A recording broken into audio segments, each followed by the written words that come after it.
మరోసారి కులగణన రాష్ట్రంలో ఫిబ్రవరి 16 నుంచి 28 వరకు సర్వేలో పాల్గొనని వారి కోసం మరోసారి కులగణన చేపట్టాలని ప్రభుత్వం నిర్ణయించిందని డిప్యూటీ సీఎం బట్టి విక్రమార్క అన్నారు. రాష్ట్ర ప్రభుత్వం మరొకసారి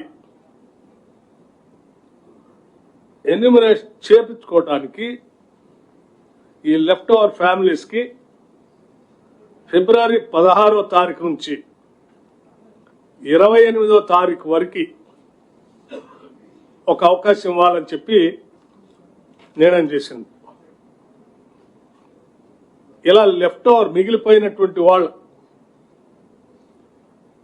టోల్ ఫ్రీ నంబర్ కూడా రాష్ట్ర ప్రభుత్వం నుంచి అనౌన్స్ చేస్తా ఉన్నాం.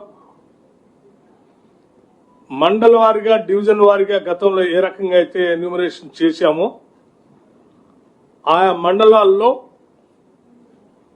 ఆ మండల్ డెవలప్మెంట్ అధికారి దగ్గర ప్రజాపాలన సందర్భంగా ఏర్పాటు చేసిన వ్యవస్థలో అక్కడ తిరిగి ఆ మిగిలిపోయినటువంటి వాళ్ళు ఎవరైనా వస్తే వచ్చి అక్కడ అప్లికేషన్స్ ఇవ్వచ్చు.